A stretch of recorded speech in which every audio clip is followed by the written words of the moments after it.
오늘 본문을 가지고 두 분의 대언자라는 주제로 함께 하나님의 말씀을 좀 살펴보고자 합니다. 오늘의 본문은 혹시 이해가 되실까요? 어느 장면인지. 혹시 이 예수님이 어느 장면에서 이야기하셨는지 혹시 생각이 나실까요? 오늘의 본문은 예수님과 제자들이 마지막으로 식사하던 그 자리에서 예수님께서 고별 설교를 하신 말씀 중 하나의 내용입니다. 우리는 흔히 알고 있어요. 성찬 자리. 이 만찬의 자리를 성찬의 자리로 알고 있는데, 독특하게도 마태와 누가, 마가와는 달리 사도 요한은 다른 시각으로 예수님과의 마지막 자리를 기록하고 있습니다. 이 메시지는 마치 인종의 마지막 때를 앞둔 한 사람이 가장 절박한 마음으로 가장 중요한 메시지를 남긴 마지막 유언과도 같아요. 왜냐하면 예수님이 이제 제자들을 떠나서 아버지께 돌아가야 했기 때문입니다. 한번 생각해 보시겠어요? 많은 유산을 남기고 이제 임종의 때를 맞이해야 되는 한 아버지가 아이들을 한자리로 불렀습니다. 그리고 이들에게 나의 유언들을 통해서 내가 모아놨던 모든 유산들을 이제 넘겨줘야 돼요. 아마 어디 은행에 있고 어느 비밀번호가, 그리고 누가 어떻게 나눠서 가져라, 이런 이야기를 해야 될 텐데요. 만약 이 아버지가 아이들을 이렇게 불러놓고 이렇게 말했다고 한번 생각해 보세요. 내가 지금부터 너희들에게 이 유산을 남겨주겠다. 내가 은행에다가 모든 돈을 다 넣어놨는데 비밀번호가 있어. 그런데 이 은행의 이름이 땡땡 은행이야. 내가 왜 여기에 이 은행에 돈을 넣어놨는지 아니? 내가 너희 엄마를 만난 곳이기 때문이지. 너희 엄마가 그 창고에서 일하던 모습을 보니까 내가 그때 아직도 생각나. 옆에서 아들이 이야기, 아버지 좀 빨리 비밀번호 좀 알려주세요. 시간이 얼마 안 남았어요. 잠깐만 있어봐. 잠깐만. 내가 그 은행을 생각하니까 엄마를 만났던 생각 계속 나서 그때 엄마를 만났을 때 너무 후광이 비치더라고. 정말로 잊을 수 없는 그때 그 엄마의 생각이 이렇게 죽었다고 한번 생각해 보세요. 제가 연기를 안 하길 잘한 것 같아요. 그죠? 제가 설교자가 되게 다행인 것 같습니다. 정말 한번 생각해 보세요. 마지막 때 누구든지 자기가 하고 싶은 말을 가장 압축해서 전달하게 됩니다. 쓸데없는 말을 남기지 않아요. 그런데 오늘의 이 자리는요, 예수님께서 마지막으로 제자들에게 할 수 있는 유일한 시간이었습니다. 그렇다 보니까 아마 예수님께서는 하고 싶은 가장 중요한 메시지를 남겨주신 것 같아요. 그리고 이 사도 요한은 너무나도 정확하게 마태와 마가와 누가와는 달리 이 장면을 기록하면서 우리에게 아직도 예수님의 유언이 전달되도록 하고 계신 거죠. 그 마지막에 이 예수님의 메시지는 핵심이 무엇일까요? 우리가 좀 익히 좀 느낌 있다고 보시겠지만 한 단어로 표현하면 바로 보혜사에 관한 메시지입니다. 우리 16절과 26절 함께 한번 읽어보도록 하겠습니다. 내가 아버지께 구하겠으니 그가 또 다른 보혜사를 너희에게 주사 영원토록 너희와 함께 있게 하리니 보혜사 곧 아버지께서 내 이름으로 보내실 성령 그가 너희에게 모든 것을 가르치고 내가 너희에게 말한 모든 것을 생각나게 하리라. 예수님께서는 분명히 하늘로 올라가시고 나서 보혜사를 자기를 대신해서 보내주시겠다고 했어요. 그리고 이 보혜사는 우리가 너무나 잘 아는 것처럼 성령이라고 설명까지 해주셨습니다. 그런데요, 너무나 재밌게도 오늘의 성경을 자세히 보면요, 이 보혜사가 한 명이 아니라 두 명이라고 이야기하는 걸 볼 수 있어요. 우리 다시 16절을 함께 읽어볼까요? 우리 함께 한 목소리 한번 읽어보겠습니다. 16절입니다. 내가 아버지께 구하겠으니 그가 또 다른 보혜사를 너에게 주사 영원토록 너희와 함께 있게 하리니. 예수님은 분명 이 성령을 또 다른 보혜사라고 설명하고 있어요. 보혜사가 한 명 더 있다는 거예요. 내가 보낼 성령 말고 다른 보혜사가 지금 있다고 이야기하는 겁니다. 이 다른 보혜사가 누구를 뜻하는 걸까요? 누구를 뜻하는 걸까요? 신천지가 말하는 이만희일까요? 네, 그렇습니다. 이만희예요 라고 제가 이제 이야기하면 이단이 되겠죠. 정말 이단스럽게 우리가 해석할 수 없습니다. 그래서요, 저와 함께 이 보혜사에 대해서 성경이 말하는 보혜사가 누군지, 또 왜 또 다른 보혜사라고 설명하고 있는지 이것에 대해서 좀 더 자세히 알아가 보려고 합니다. 사실 제가 본문을 이렇게 연구하다 보니까요, 저는 이 보혜사라는 의미보다 이 대언자라는 의미가 본래의 의미를 더 잘 담는 것 같다는 생각이 들었어요. 오늘 주제와 같이 말입니다. 이 한글 개역 성경에는 보혜사라고 기록되어 있는 것이 유일하게 이곳 요한복음 14장 그리고 16장 쪽까지밖에 없습니다. 예수님이 마지막으로 설계하셨던 그 내용에만 보혜사라는 유일한 단어가 쓰여져 있어요. 이걸 이제 한문이거든요. 한문. 지킬 보 그리고 은혜해 스승사자 이렇게 붙여가지고 좀 편하게 표현하자면 보호하시고 은혜를 주시는 분 정도로 번역할 수 있을 것 같아요. 아마도 한국에는 이 기독교가 전파될 때 한문 성경으로 먼저 이게 성경이 보급되다 보니까 옛날에 한문 직역했던 그 번역 그대로를 따오는 것 같아요. 유일하게 이 단어가 쓰여져 있기 때문이죠. 이 단어를 어떻게 해석할지 몰라서 지금 보혜사라고 우리가 해석의 의미를 붙여놓고 있어요. 이 단어가 너무나 독특해서 요한만이 이 성경에서 기록하고 있습니다. 이 헬라어 원어에는요, 어떤 의미로 기록되어 있냐면 사실은 이렇게 기록되어 있어요. 도움을 베풀기 위해 곁으로 부름을 받은 자. 원래 이 단어의 의미는 보혜사라는 보호하시고 은혜를 주시는 분 이렇게 번역되기보다 원래 의미는요, 도움을 베풀기 위해 곁으로 부름을 받은 자 이렇게 우리가 해석해낼 수 있어요. 저는 이 부름을 받은이라고 하는 이 수동태 표현도 되게 독특하긴 한데요. 쉽게 말하면 이 단어는요, 이 헬라 원어에 있는 이 단어는 보호를 받기 위해 부른 변호사, 법률 대리인, 법적 변호사 이런 의미를 뜻합니다. 헬라 문화에서 이 단어를 쓸 때에는 법률적 용어로 사용했던 단어예요. 예수님께서는 왜 마지막 이 짧은 시간, 할 말이 정말 많겠지만 압축해서 유언을 남기고자 하던 그 시간에 독특하게 한 번도 쓰시지 않았던 이 법률 용어를 쓰고 계실까요? 그리고 왜 보혜사, 이 법률 용어로 쓰는 이 변호사라고 하는, 대언자라고 하는 이 사람 위에 두 명이 있다고 이야기하고 계실까요? 오늘의 성경을 통해 이 보혜사에 대한 온전한 지식이 깨달아지길 주님의 이름으로 축복합니다. 성경이 말하는 두 분의 대언자, 바로 그 첫 번째는요, 하나님께 우리를 대언하는 한 분, 곧 그리스도를 뜻합니다. 요한만이 사용하고 있는 이 단어는요, 이 요한복음 말고 요한이 쓴 다른 서신, 곧 요한 1서에도 동일하게 한 번 딱 기록되어 있어요. 요한 1서 2장 1절에 기록되어 있는데요. 함께 한번 읽어보도록 하겠습니다. 요한 1서 2장 1절입니다. 나의 자녀들아, 내가 이것을 너에게 쓰면 너희로 죄를 범하지 않게 하려면 만일 누가 죄를 범하여도 아버지 앞에서 우리에게 대언자가 있으니 곧 의로우신 예수 그리스도시라.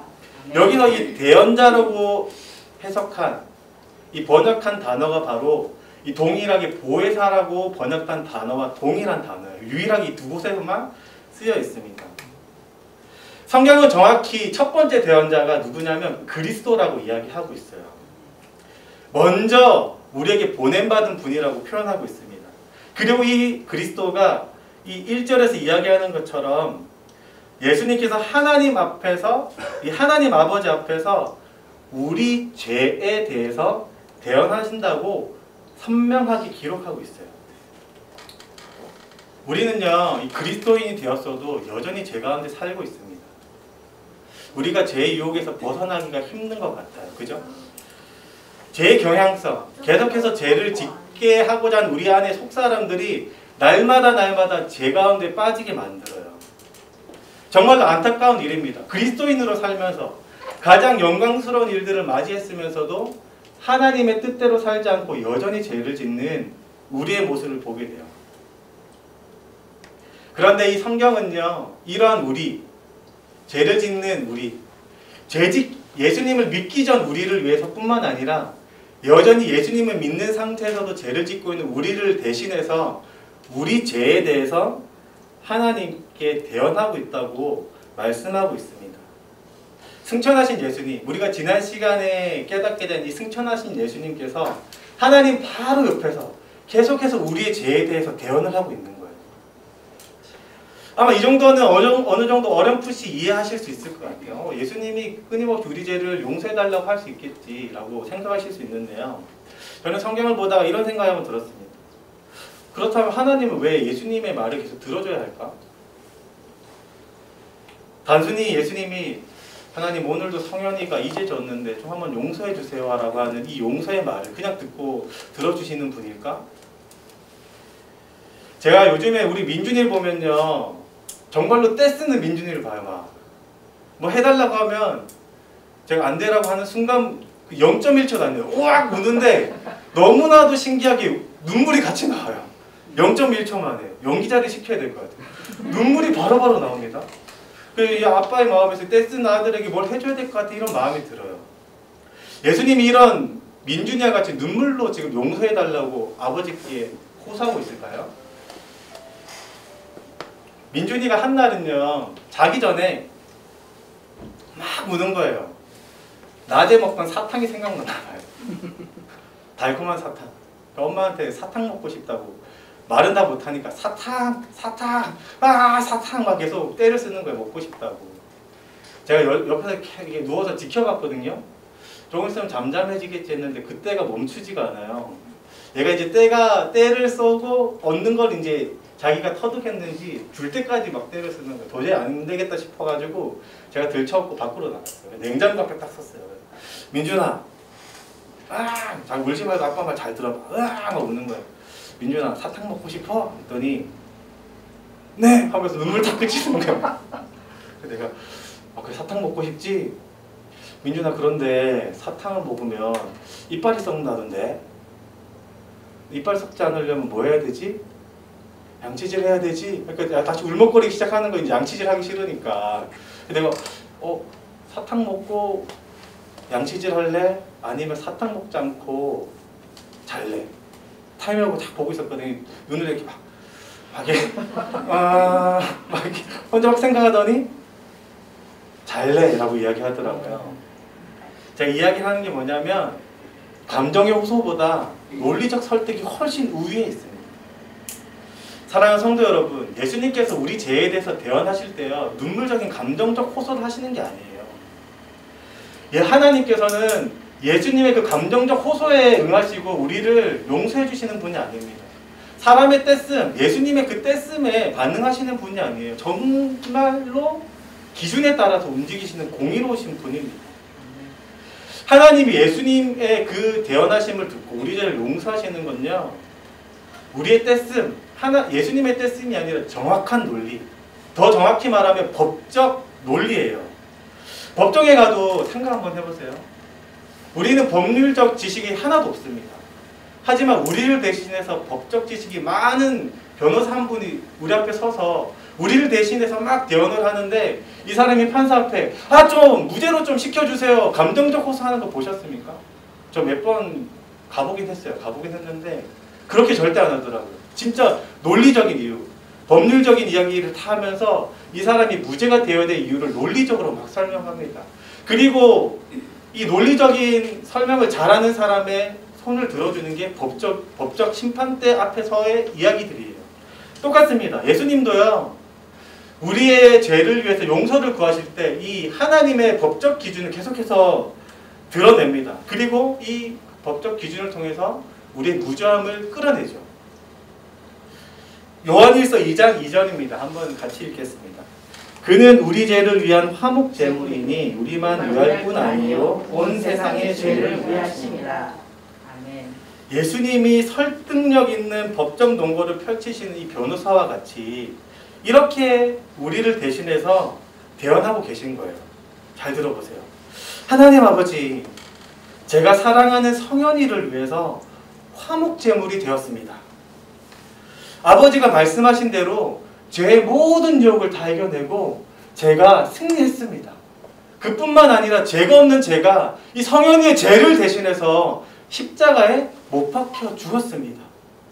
하나님께서 이 공의로운 기준을 저에게 적용하고 제가 이 모든 것을 만족하면 하나님께서 한 사람 한 사람, 특히 성현이의 모든 죄를 용서하신다고 약속하시지 않으셨습니까? 제가 그 기준을 빌어 용서를 구합니다. 이렇게 지금도 우리를 대신해서 하나님이 그 공의로운 기준에, 그 잣대에 따라 우리를 대안하고 계신 거죠. 사랑하는 성도 여러분, 십자가에서 모든 것을 이루신 예수님께서는요, 이제는 승천하셔서 끊임없이 우리 죄를 대신해서 대원하고 있습니다. 지금도 우리 죄의 용서를 위해서 중보하고 계세요. 이 사실이 이 심판의 엄중함과 또 심한 중압감 가운데에서도 오늘의 본문 27절이 말하는 것처럼 정말 우리를 평안하게 만듭니다. 죄를 날마다 지어도 우리가 평안할 수 있는 건 지금도 우리 죄를 대신해서 대원하시는 예수님이 하나님 앞에 계시기 때문입니다. 유명한 신학자 한 분이 이런 말을 했어요. 법정에서 당신은 대언자 뒤에 숨는다. 저는 이런 말이 너무나 위안이 되면서도 한편으로 정말로 안타까운 마음이 많이 들어요. 제가 짓는 모든 죄를 대신해서 제 앞에 서 계신 예수님을 생각하면 그 뒤에 숨고 있는 제가 너무나 감사한데, 한편으로 이 대언자가 없는 저희 할아버지, 저희 할머니를 생각하니 마음이 너무나 아픕니다. 사랑하는 성도 여러분, 우리를 대신해서 우리 죄를 용서를 구하고 계시는 이 대언자가 있기에 우리는 정말로 안심이 됩니다.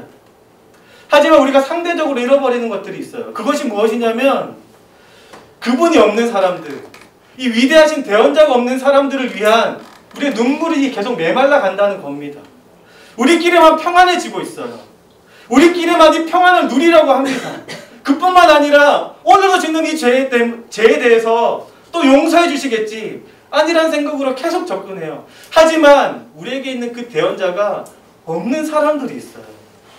사랑하는 성도 여러분, 예수님께서 우리 죄를 지금도 대신해서 대원하시고 계시는 것은 그러한 평안함을 우리가 누릴 뿐만 아니라 내가 너 앞에 서 있는 것처럼 내가 서지 못하는 자들을 위해서 기도 좀 해줘라, 이 뜻 아닐까요? 아멘. 사랑하는 성도 여러분, 우리가 세상을 향한 이 눈물을 회복하길 진심으로 소망합니다. 정말로 더 나아가서 우리가 사랑하는 사람들 한 명 한 명 앞에 이 예수님께서 대언자의 마음으로 서주시길 간절히 소망해 봅니다. 이 일을 위해서 두 번째 대언자가 우리에게 오셨어요. 성경이 말하는 두 분의 대언자, 그 두 번째는요, 우리에게 예수님을 대언하는 한 분, 그리스도의 영을 의미합니다. 저는 제3위 하나님, 이 성령 하나님을요, 그리스도의 영으로 부르는 것을 되게 좋아해요. 성경이 성령을 그리스도의 영으로 칭하고 있기 때문입니다. 로마서 8장 9절입니다. 만일 너희 속에 하나님의 영, 성령이죠, 성령이 거하면 너희가 육신에 있지 아니하고 영에 있나니 누구든지 그리스도의 영이 없으면 그리스도의 사람이 아니다. 분명히 성경은 성령을 그리스도의 영으로 동일히 이야기하고 있습니다. 신학적으로도 이 성령님은 하나님과 예수님으로부터 나오신 분이에요. 그리고 이 성령님이 우리 그리스도의 영으로서 이제는 예수님을 대신해서 우리에게 예수님을 대언하고 계십니다. 이 본문의 26절입니다. 함께 읽겠습니다. 보혜사 곧 아버지께서 내 이름으로 보내실 성령, 그가 너희에게 모든 것을 가르치고 내가 너희에게 말한 모든 것을 생각나게 하리라. 아멘. 그리스도의 영은 그리스도에 대한 모든 지식들을 깨닫게 해주시는 분이에요. 모든 것을 다 이루신 이 예수님의 영으로서 예수님의 모든 지식들, 우리가 예수님을 알게 하는 지식뿐만 아니라 예수님이 우리가 예수님의 자녀로서, 예수님의 친구로서, 성도로서 살아가는 모든 비밀들을 동일하게 지금도 가르쳐주고 계세요. 그래서 한편으로 이 성령, 그리스도의 영을 진리의 영이라고도 표현합니다. 요한복음 14장 17절인데요. 이렇게 표현되어 있어요. 그는 진리의 영이라. 분명히 모든 것을 제대로 가르쳐주시는 진리의 영이라고 표현하고 있어요. 오늘의 이 마지막 만찬자리를 한번 잘 생각해 보세요. 저는 이런 생각이 계속 듭니다. 본문을 보고 있는데요. 마지막 날 만찬자리에 예수님이 어떤 마음으로 계셨을까? 어떤 마음으로 계셨을 것 같아요? 기쁜 마음으로 계셨을까요? 저는요, 불안한 마음으로 있었을 것 같아요. 왜냐하면 3년 반 동안 함께했던 제자들이 그 누구도 예수님에 대한 존재를 깨닫지 못했어요. 오늘의 본문 앞절인 14장 전반부에 보면 도마와 빌립의 상태를 이렇게 표현합니다. 5절과 8절이거든요. 이렇게 이야기해요. 5절입니다. 도마가 이르되 주여 주께서 어디로 가시는지 우리가 알지 못하거늘 그 길을 어찌 알겠사옵나이까. 빌립이 이르되 8절이죠. 주여 아버지를 우리에게 보여주옵소서. 그리하면 좋게 하였나이다. 여전히 의심 가운데 있고 여전히 예수님의 존재를 깨닫지 못해요. 성경은 적어도 예수님께서 내가 왜 십자가에 못 박혀 죽어야 되는지, 내가 올라가면 성령이 오실 거다라고 이야기한 이 모든 내용들, 하나님 나라의 비밀을 적어도 3번 이상을 이야기했다고 복음서가 기록하고 있습니다. 그런데도 불구하고 3년 반 동안 함께했던 이 제자들이 예수님의 존재를 알지 못해요. 한번 생각해 보세요. 인간의 예수님으로 내가 떠나면 이 자식들 나를 똑바로 가르칠 수 있을까? 내가 누군지 알 수 있을까? 이 불안함이 있지 않겠습니까? 그죠? 그런데 예수님은요, 불안함보다는 다른 확신으로 이야기하고 있어요. 왜냐하면 모든 것을 이루신 나의 영, 그리스도의 영이, 성령이 너에게 오면 나를 대신해서 가르칠 거라는 완전한 확신이 있었기 때문입니다. 고별 설교에서 지금 이것을 이야기하고 있는 거예요. 처음 대언자로 온 나를 너희가 어떻게 알겠니? 내가 승천한 이유에 대해서 너희가 어떻게 알겠니? 그러나 이제 내가 떠나고 두 번째로 올 대언자가 이 모든 것을 다 가르쳐 줄 거야. 걱정하지 마. 이런 마음으로 지금 유언을 남기고 있는 것입니다. 사랑하는 성도 여러분, 이 사실은 진짜로 중요해요. 그리스도를 가르치고 깨닫게 하는 것이요, 우리 안에서 날 수 없다는 것을 정말로 명확하게 이야기하고 있기 때문입니다. 순장으로서, 교사로서, 또 부모로서 우리가 어떻게 예수님에 대한 존재를 깨닫게 할 수 있을까요? 우리의 화려한 언변이요, 우리가 알고 있는 많은 지식이요, 그것을 그대로 전달한다고 해도 상대방이 그것을 듣고 깨닫지 못합니다. 왜냐하면 성령 하나님께서 깨닫게 해주셨을 때 깨달을 수 있기 때문이죠. 제가 이 사실을 깨닫게 됐던 작년 한 해 진짜 힘들었어요. 진짜. 사역자로 너무나 힘들었어요. 목회자로 살아갈 때 가장 중요한 게 성경을 통해서 예수님을 전하고, 또 설교 시간뿐만 아니라 주어진 시간을 잘 활용해서 사람들에게 예수님의 존재를 깨닫게 해줘야 되는데 저한테 그런 은사가 없는 것 같은 거예요. 목사 한 수를 앞두고 있는데 마음이 너무나 무너졌어요. 내가 진짜 목사로 부름받는 게 맞을까? 아마 우리 순장님들도 그런 생각할지도 모르겠어요. 우리 부모님들도 그런 생각할지도 모르겠어요. 내가 진짜로 순장으로 부름받는 거 맞을까? 내가 진짜로 사역자로, 내가 혹은 부모로 부름받는 게 맞을까?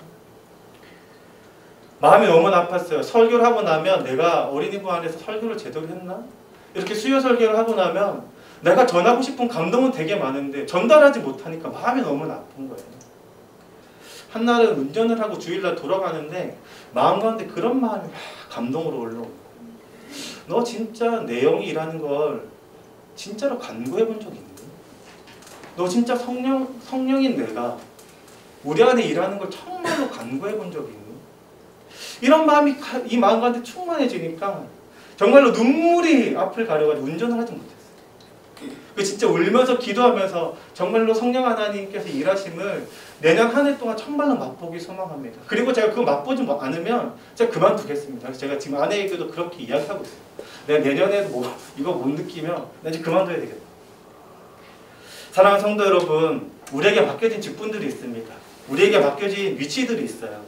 특히나 그리스도인으로서 가장 기본적인 책무, 예수님을 전해야 합니다.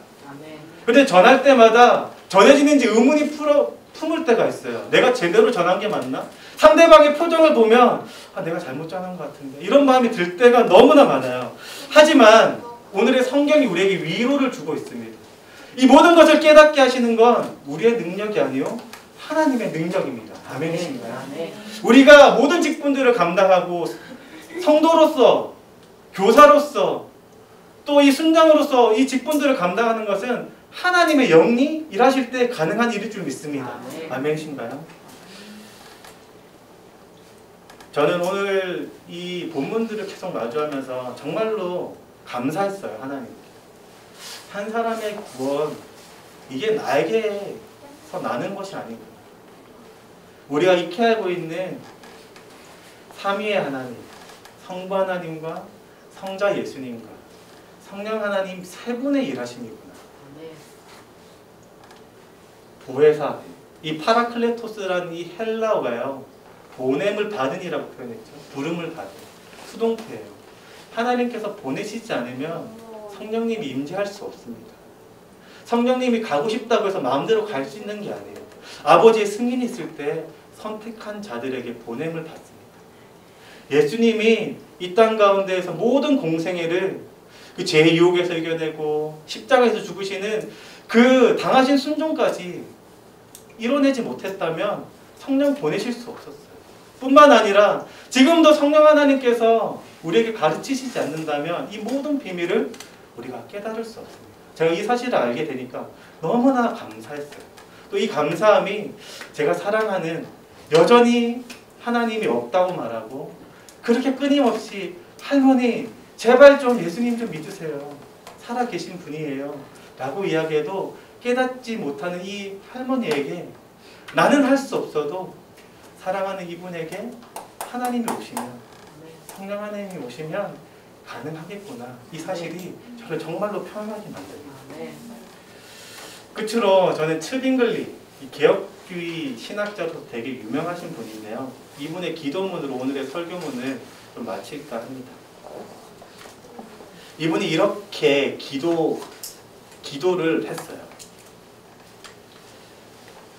하나님의 말씀이 당신을 새롭게 하는 것을 발견한다면 그 말씀이 당신의 인간의 교훈들을 들었던 이전보다 당신에게 더 소중해지기 시작한다면, 하나님의 말씀이 당신에게 하나님의 은혜에 대한 확신과 영원한 구원을 준다는 것을 발견한다면, 하나님의 말씀이 비록 당신을 깨트리고 부서뜨리지만 당신 안에 계신 하나님을 드러낸다는 사실을 발견한다면, 하나님을 경외하는 것이 슬픔보다는 기쁨을 주기 시작한다는 것을 발견한다면, 그것은 분명 하나님의 말씀과 성령께서 일하고 있는 것입니다. 주님, 저희에게 그러한 성령을 주시옵소서. 날마다 이렇게 기도했다고 해요. 저는 이런 성령의 충만함이 우리 교회 안에 넘쳐나기 소망합니다. 우리의 능력으로 예수 그리스도를 가르치는 것이 아니라 진짜 성령 하나님께서 주권적으로 임재하셔서 우리가 사랑하는 자녀들이 주님께로 돌아오고, 또 우리가 사랑하는 우리의 아버지 어머니가, 우리의 가족들이 주님께로 돌아오고, 정말로 지나가다가 만난 친구 한 명에게 그냥 잠시 전한 그 말 한마디에 그 친구가 예수님께 돌아오는 놀라운 은혜가 우리 안에 주어지길 주님의 이름으로 축복합니다. 우리 함께 그 마음을 담아 기도하도록, 찬양하도록 하겠습니다.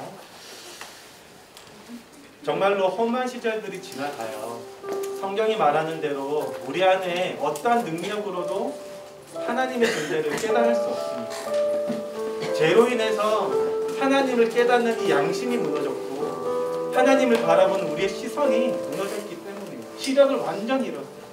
하지만 성령 하나님이 우리에게 오실 때 이 양심이 회복되어지고 우리의 시선이 회복될 줄로 믿습니다. 그 마음을 담아 함께 찬양하며 나아가겠습니다.